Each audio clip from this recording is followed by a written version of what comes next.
কাফেররা বলছে খুবাইবকে ধরে আনো। খুবাইবকে ধরে আনা হলো, বাড়ির ভিতরে আবদ্ধ করা হলো। বাড়ির ভিতরে আবদ্ধ করার পরে হযরতে খুবাইবকে একদিন, 2 দিন, 3 দিন খাবার দিয়েছে। হযরত খুবাইবকে 2-3 দিন পানি দিয়েছে। এরপরে খুবাইবকে আর পানি দেওয়া হয় না, খাবার দেওয়া হয় না। কাফেররা চিন্তা করেছে খুবাইব হয়তো পৃথিবীর জমিন থেকে চিরবিদায় নিয়ে চলে গিয়েছে। এজন্য খুবাইবের দরজাটা খোলা হয়েছে।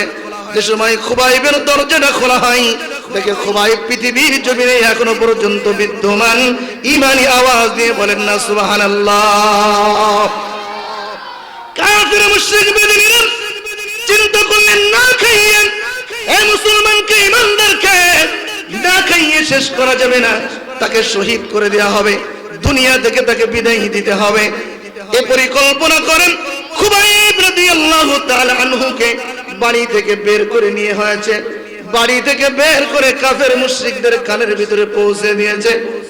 কাফেরের দলেরা, আজকে মুসলমানদের একজন সৈনিককে হত্যা করা হবে। জোরে জোরে ঈমানি আওয়াজ দিয়ে বলেন না নাউযুবিল্লাহ। কাফেরদের মুসলমানদের একজন সৈনিক খুবাইবকে পৃথিবীর জমিন থেকে বিদায় দিবেন। খুবাইব সামনে, কাফেররা পিছনে। কাফেররা পিছনে জোরে জোরে চিল্লাইতে চিল্লাইতে খুবাইবকে সামনের দিকে নেয়। খুবাইব রাদিয়াল্লাহু তাআলা এখনো পর্যন্ত বুঝতে পারে নাই জীবনের জন্য, দিনের জন্য, ইসলামের জন্য জীবন দিতে হবে। খুবাইব এখনো পর্যন্ত বুঝতে পারে নাই। সামনের দিকে খুবাইবকে অগ্রসর করা হলো। কিছুদিন যেতে না যেতে একটা মঞ্চ তৈরি করা হলো। পুরা আরবের ভিতরে খবর ছড়ায় পড়ছে আল্লাহ নবীর সাহাবী খুবাইব, খুবাইবকে আজকে ঈমানের জন্য দুনিয়া থেকে বিদায় করে দেওয়া হবে। জোরে জোরে জোরে বলেন না আল্লাহু আকবার। ইসকনের মতো নাস্তিক মুরতাদরা আজকে মিডিয়া পড়াই, আজকে আদালত পড়াই, মুসলমানের কল্যাণের ভিতরে আঘাত করার সাহস পায়। ঠিক কিনা বলে? আর মুসলমান গর্জে উঠতে হবে। যদি আজ গর্জে না উঠি, তাকবীরের ধ্বনি যদি উচ্চ আওয়াজে না দেই, আজ আমার ভাই আলিম শাহাদাত বরণ করেছে, কাল আপনাকে আমাকে শহীদ হতে হবে। ঠিক কিনা? এজন্য মুসলমান তো বীরের জাতি, মুসলমান জীবন দিতে প্রস্তুত, মুসলমান ঈমান দিবে না। ঠিক কিনা? ছুটে আই শাহজালালের নির্ভীক সৈনিকেরা, খতম কর ইসকনেরই চেলাচা মুন্ডাগুলা। ঠিক কিনা? ছুটে আই শাহজালালের নির্ভীক সৈনিকেরা, খতম কর ইসকনেরই চেলাচা মুন্ডাগুলা। ঠিক কিনা? আজ যদি কেউ ইসলামের উপর আঘাত করে, দেশের উপর আঘাত করে, মুসলমানদের উপর আঘাত করে, জীবন থাকতে তাদেরকে ছেড়ে দেওয়া হবে না। ঠিক কিনা বলে? আমি বলতে চাই, আমরা মুসলমান, আমাদের ধর্ম ইসলাম, আমরা মানি কোরআন। কথা বলেন ঠিক কিনা? সবচেয়ে বড় পরিচয় হচ্ছে আমরা মুসলমান, আমরা ঈমানদার। ঈমানের কেমন দাম আপনারা জানেননি? কই যাররা পরিমাণ ঈমান, এরকম 10 দুনিয়া এক পাল্লায় রাখা হবে, আর যাররা পরিমাণ ঈমান আরেক পাল্লায় রাখা হবে। ঈমানের পাল্লাটা ভারী হয়ে যায়। একটু আওয়াজ দিয়ে বলেন না সুবহানাল্লাহ। তাহলে ঈমানের দাম আছে না নাই? আরেকটু জোরে বলেন, আছে না নাই? এজন্য আমাদের সবচেয়ে বড় পরিচয় হচ্ছে আমরা একজন ঈমানদার, আমরা মুসলমান। আমরা সেই জাতি, যে জাতি জীবন দিতে প্রস্তুত থাকে, কিন্তু তার কলিজা থেকে, তার জীবন থেকে ঈমান দিতে বিন্দু পরিমাণ প্রস্তুত নয়। ঠিক কিনা বলেন? আমরা তো সেই জাতি, হাসতে হাসতে জীবন দিয়ে দিব, বিনিময় বিন্দু পরিমাণ ঈমান নাস্তিক মুরতাদদের সামনে আমরা মাথা নত করব না। ঠিক কিনা বলেন?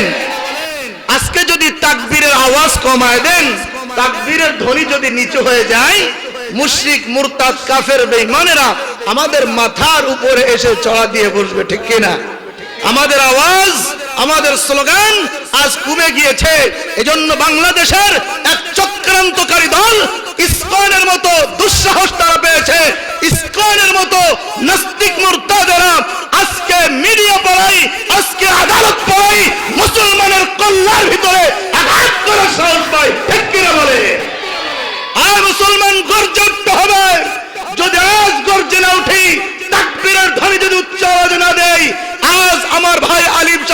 গ্রহণ করেছে, কাল আপনাকে আমাকে শহীদ হতে হবে, ঠিক কিনা? এজন্য মুসলমান তো বীরের জাতি, মুসলমান জীবন দিতে প্রস্তুত, মুসলমান ঈমান দিবে না, ঠিক কিনা? ছুটে আই শাহজালালের নির্ভীক সৈনিকেরা, খতম কর ইসকনেরই চেলাচা মুন্ডাগুলা, ঠিক কিনা? ছুটে আই শাহজালালের নির্ভীক সৈনিকেরা, খতম কর ইসকনেরই চেলাচা মুন্ডাগুলা, ঠিক কিনা? আজ যদি কেউ ইসলামের উপর আঘাত করে, দেশের উপর আঘাত করে, মুসলমানদের উপর আঘাত করে, জীবন থাকতে তাদেরকে ছেড়ে দেওয়া হবে না, ঠিক কিনা বলে? কেমন ইমানদার আমরা, আর সাহাবায়ে কেরাম কেমন ইমানদার ছিলেন। আমি আয়াত তেলাওয়াত করেছি, সূরা বাকারা 13 নম্বর আয়াত। আমার আল্লাহ রাব্বুল আলামিন বলেছেন, আমিনু কামা আমানান নাস, তোমরা ঈমান আনো মানুষদের প্রতি, অর্থাৎ সাহাবায়ে কেরামদের মতো ঈমান আনো। সাহাবায়ে কেরাম যেমন ঈমান এনেছিলেন, ওরকম ঈমান আনার কথা আমার আল্লাহ আমাদেরকে বলেছে। বলেন না আল্লাহু আকবার। সাহাবায়ে কেরাম ঈমান আনতে গিয়ে জীবন দিয়েছে, সাহাবায়ে কেরাম ঈমান আনতে গিয়ে বাড়ি ছাড়া হয়েছে, সাহাবায়ে কেরাম ঈমান আনতে গিয়ে দেশ ছাড়া হয়েছে, সাহাবায়ে কেরাম ঈমান আনতে গিয়ে বিবি বাচ্চা ত্যাগ করেছে, সাহাবায়ে কেরাম ঈমান আনতে গিয়ে ঈমানের পথে চলতে গিয়ে তাজা প্রাণ দিয়ে দিয়েছে, বিনিময়ে কোনো কাফেরের সামনে মাথা নত করে নাই, ঠিক কি না জোরে বলো? সাহাবায়ে কেরাম যে পথেই চলেছে, যেভাবেই ঈমান এনেছে, সে পথেই চলতে হবে, সেভাবেই ঈমান আনতে হবে। তাহলে আমাদের উপরে শান্তি রহমত বর্ষণ করবেন কে? আর একটু জোরে আওয়াজে বলেন কে? সাহাবায়ে কেরাম কেমন ঈমান এনেছেন ও বন্ধু, দোস্তরা আমার, মুরব্বী বাবারা, আমি হয়তো লম্বা চওড়া আলোচনা করতে পারবো না, শুধু এতটুকু বলতে চাই যে সাহাবায়ে কেরামের ঈমান দেখে দেখে আমাদেরও ঈমান শিখতে হবে, ঠিক কিনা? আজকে সাহাবায়ে কেরামের ঈমান থেকে আমরা দূরে চলে এসেছি, এজন্য আজকে আমাদের ঈমান কসুর পাতার পানির মতো আইতাছে একবার, যাইতাছে একবার, ঠিক কিনা বলেন? সাহাবায়ে কেরাম কেমন ঈমান এনেছেন? আল্লাহ নবীর সাহাবী হযরতে খুবাইব রাদিয়াল্লাহু তাআলা আনহু, আল্লাহ নবীর একনিষ্ঠ সাহাবী, আল্লাহ নবীর হাতে হাত দিয়ে কালিমা পড়ে মুসলমান গ্রহণ করেছে। আল্লাহ নবীর সাহাবী খুবাইব ঈমান আনার পরে খবর কাফেরদের কানের ভিতর পৌঁছে গেছে। কাফেররা বলছে, খুবাইবকে ধরে আনো। খুবাইবকে ধরে আনা হলো, বাড়ির ভিতরে আবদ্ধ করা হলো। বাড়ির ভিতরে আবদ্ধ করার পরে হযরতে খুবাইবকে একদিন, 2 দিন, 3 দিন খাবার দিয়েছে। হযরত খুবাইবকে 2-3 দিন পানি দিয়েছে। এরপরে খুবাইবকে আর পানি দেওয়া হয় না, খাবার দেওয়া হয় না। কাফিররা চিন্তা করেছে খুবাইব হয়তো পৃথিবীর জমিন থেকে চির বিদায় নিয়ে চলে গিয়েছে। এজন্য খুবাইবের দরজাটা খোলা হয়েছে। যে সময় খুবাইবের দরজাটা খোলা হয়, দেখে খুবাইব পৃথিবীর জমিনে এখনো পর্যন্ত বিদ্যমান। ঈমানি আওয়াজ দিয়ে বলেন না সুবহানাল্লাহ। কাফির মুশরিক বেদিনীরা চিন্তা করলেন, না খাইয়ে এই মুসলমানকে, ঈমানদারকে না খাইয়ে শেষ করা যাবে না, তাকে শহীদ করে দেওয়া হবে, দুনিয়া থেকে তাকে বিদায় দিতে হবে। এ পরিকল্পনা করেন খুবাইব রাদিয়াল্লাহু তাআলা আনহুকে বাড়ি থেকে বের করে নিয়ে হয়েছে। বাড়ি থেকে বের করে কাফের মুশরিকদের কানের ভিতরে পৌঁছে দিয়েছে। কাফেরের দলেরা, আজকে মুসলমানদের একজন সৈনিককে হত্যা করা হবে। জোরে জোরে ঈমানি আওয়াজ দিয়ে বলেন না নাউযুবিল্লাহ। কাফেরদের মুসলমানদের একজন সৈনিক খুবাইবকে পৃথিবীর জমিন থেকে বিদায় দিবেন। খুবাইব সামনে, কাফেররা পিছনে।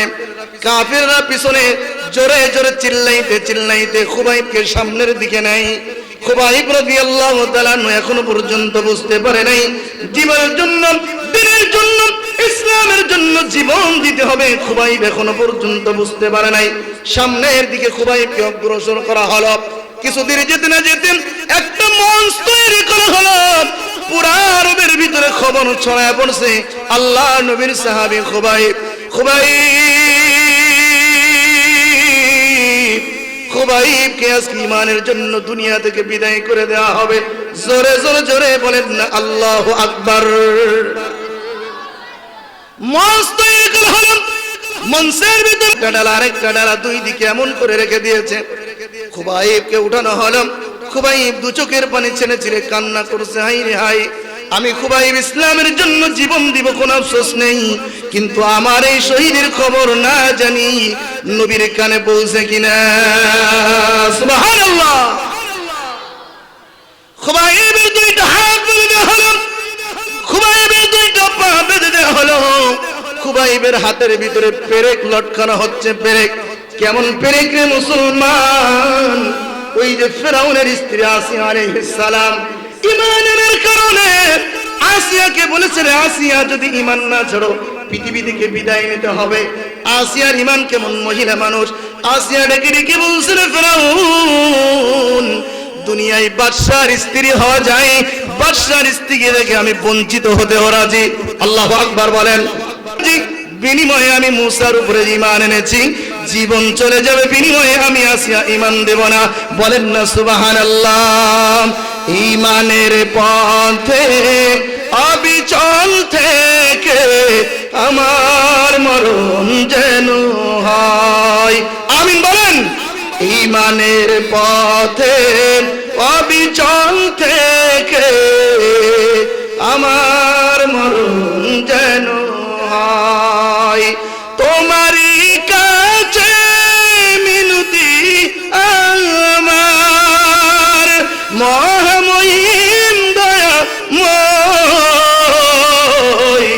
ঈমানের পথে অবিচল থেকে আমার মরণ যেন হয়। আমিন বলেন। খুবাইবের দুটি হাত বাঁধা, দুটি পা বাঁধা। এ সময় কাফেরদের লিডার বলছে, খুবাইব, শেষ ইচ্ছা কি কিছু তোমার আছে? কই শেষ বলতে কি? কই তোমাকে আজ দুনিয়া থেকে বিদায় নিতে হবে। কই শেষ ইচ্ছা কি কিছু আছে? স্ত্রী পুত্র বিবি বাল বাচ্চার সাথে দেখার এমন কি প্রয়োজন তোমার আছেনি? আল্লাহু আকবার বলবেন না? খুবাইব ডেকে ডেকে বলেন, হ্যাঁ হ্যাঁ, শেষের একটা ইচ্ছা আমার আছে, আমি 2টা রাকাত নামাজ আদায় করতে চাই। জোরে আওয়াজ করে বলেন না সুবহানাল্লাহ। খুবাইব দ্রুত নামাজ শেষ করলেন, নামাজে দাঁড়াইলেন, দ্রুত নামাজ শেষ করলেন। শেষ করে নামাজ থেকে সালাম ফেরানোর পরে কাফেররা ডেকে ডেকে বলছে, রে খুবাইব, তুমি কি ভয় পেয়েছো নি?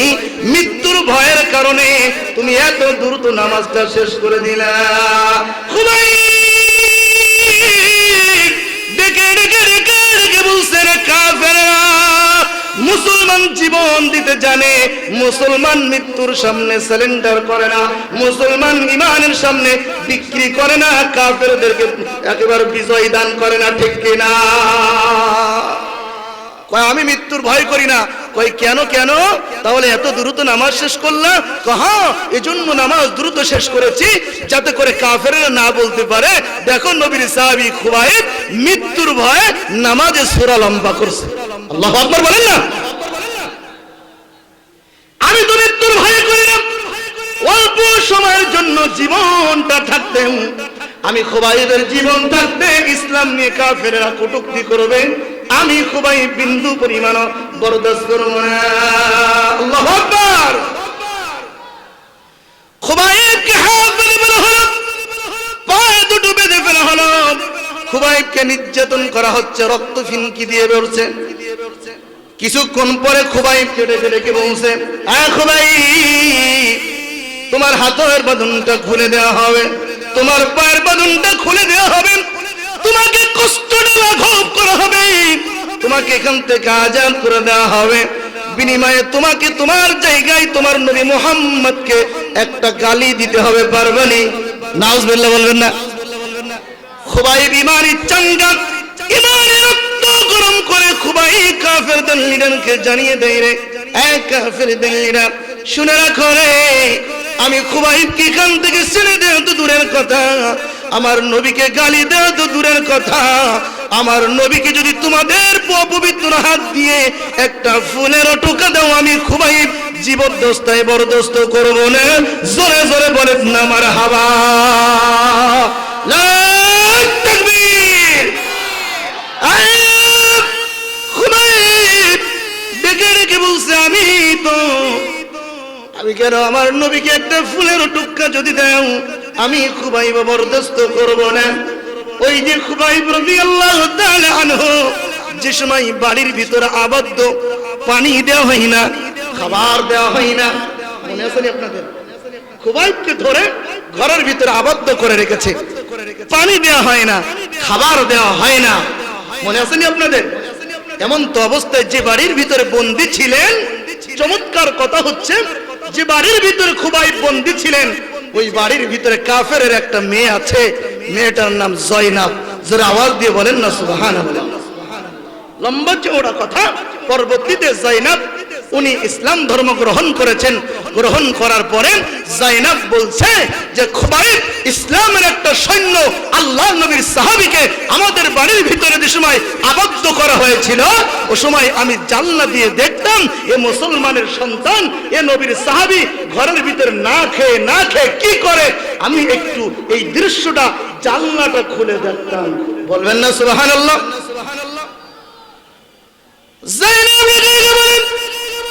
যে সময় জানলাটা খুলে আমি খুবাইবকে দেখতাম, খুবাইবের জানলাটা খোলা ছিল, দেখতাম আসমান থেকে একটা লাঠির মধ্যে আঙ্গুরের থোকাগুলো খুবাইবের জানলায় দিয়ে যায়, আর খুবাইব ওই আঙ্গুরগুলো খেয়ে খেয়ে বেঁচে বেঁচে আছে। ইমানি আওয়াজ দিয়ে বলেন না সুবহানাল্লাহ। আচ্ছা, জানলার ভিতরে কেউ নাই, ঘরের ভিতরে কেউ নাই, জানলার ভিতরে আঙ্গুরের থোকা কে দিয়ে যায়? জোরে বলেন না, শরম লাগেনি?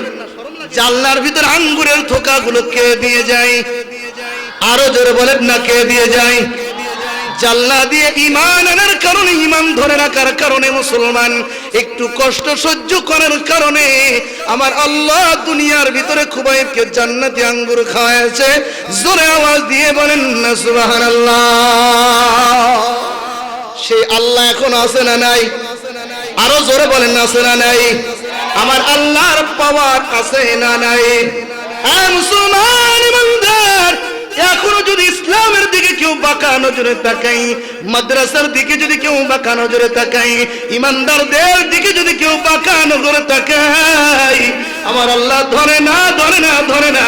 আমার আল্লাহ ধরলে দুপুরের ভাত খাইতে দেয় না, ঠিক কিনা? জুতার বাড়ি দিয়ে বাংলার জমিন থেকে পালানোর সুযোগ পায় না, কথা বলেন ঠিক কিনা?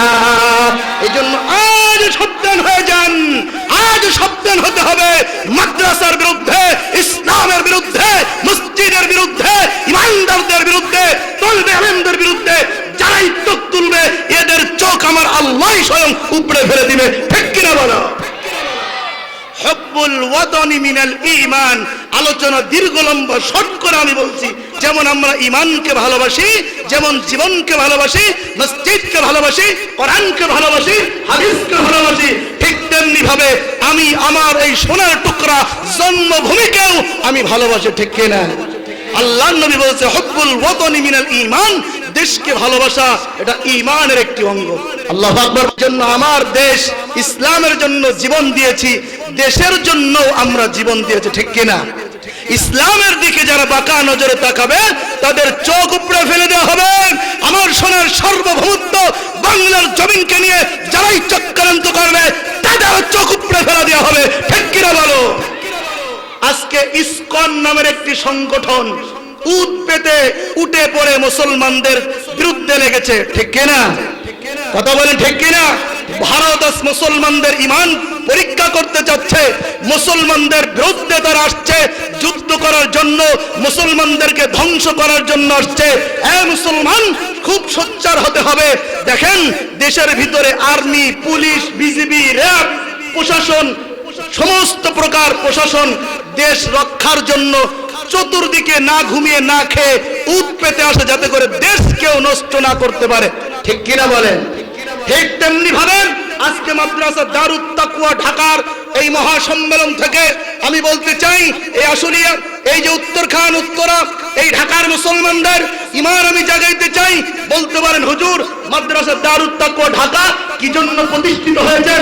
আমি আমার থেকে বলবো, এই মুসলমান জাতি আমাকে দেখো, আমার মতো আজাদি এই দারুত তাকওয়া থেকে জন্ম নিয়েছি। আল্লাহু আকবার। আমি এই দারুত তাকওয়ার প্রথম বর্ষের ছাত্র, আমার মতো আজাদি এই দারুত তাকওয়া থেকে জন্ম নিয়েছে। দারুত তাকওয়ার বিরুদ্ধে, মাদ্রাসার বিরুদ্ধে যাই আসবে চোখ উপড়ে ফেলে দেওয়া হবে, ঠিক কিনা বলো?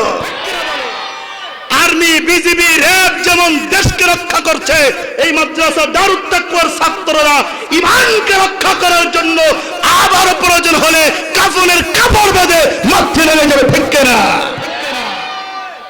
দেশ রক্ষা করা যেমন আমাদের ঈমানের দায়িত্ব, ঈমান রক্ষা করা আমাদের বড় ঈমানি দায়িত্ব, ঠিক কিনা? আরো জোরে বলেন, ঠিক কিনা? এই জন্য দাদা বাবুরা ওই যে ভারতের সীমানা টপকাইয়া চলো চলো বাংলাদেশে যাই মুসলমানদের বিরুদ্ধে স্লোগান উঠাইয়া এই মালায়নের বাচ্চারা আসছে বাংলাদেশের ইমানদারদের মুসলমানদের সাথে যুদ্ধ করার জন্য, পরাজিত করার জন্য, ঠিক কিনা বলেন? আমি বলি আও ভাতিজা, ঠিক কিনা? আও ভাতিজা, বাংলাদেশের 16 কোটি মুসলমানের জুতা তোমাদের জন্য রেডি, ঠিক কিনা বলো? জুতার বাড়ি দিয়ে বলুন তোমাদেরকে বাংলার জমি ঢুকতে হবে না, বাংলার জমিন থেকে আবার একটা স্বপ্ন চত্বর কাম করবো, বিনিময়ে তোমাদেরকে সোনার জমিনে ঢুকতে দিব না, ঠিক কিনা বলো? রাজি আছেননি আপনারা? আরো জোরে বলেন, রাজি আছেননি? সেই ঈমান এখনো আছেনি? কেমন আছে একটু তাকবীর দিলেন, তাকবীর। চলবে না তো, এরকম হবে হলে চলবে না।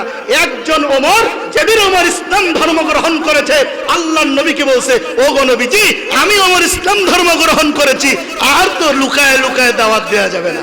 আল্লাহু আকবার বলবেন না? আবার এখানে বলছে রাসূলুল্লাহ, আগে নবীজি, বিশ্ব নবী, মায়ার নবী, দয়ার নবী, একটু অনুমতি দিন, কাবার চত্বর থেকে ইসলামটা ফুটাইতে চাই। আল্লাহু আকবার বলেন। আল্লাহর নবীর সাহাবী হযরত ওমর 90 জন মুসলমানকে নিয়ে কাবা চত্বরের ভিতরে নারায়ে তাকবীর আল্লাহু আকবারের স্লোগান দেয়। আল্লাহু আকবার বলেন না? আবু জাহেল কি বলেন, আবু লাহাব কি দেয়, উতবা শাইবা, ওলীদ ইবনে মুগীরা সবাই কি দেয়, কে রে আমাদের উপরে আরো বড় বড় শক্তিশালী কে এসেছে মক্কায়, উকি দিয়ে দেখে আর কেহ না, আর কেহ না, আল্লাহর নবীর সাহাবী হযরত ওমর কাবার চত্বর থেকে ধ্বনি দেয়, বলেন আল্লাহু আকবার, আল্লাহু আকবার বলো, আল্লাহু আকবার, আল্লাহু আকবার বলো, আল্লাহু আকবার। এই ধ্বনির ভিতরে, এই আওয়াজের ভিতরে, এই আলফাজের ভিতরে পাওয়ার আছে না নাই? আর জোরে বলেন, আছে না নাই? নারায়ে তাকবীর। আল কোরআনের আলো, দিন ইসলাম, দিন ইসলাম। আজকের মাহফিল, নারায়ে তাকবীর। আল্লাহ আমাদের সবাইকে কবুল আর মঞ্জুর করেন। সবাই জোরে জোরে বলছি আমিন।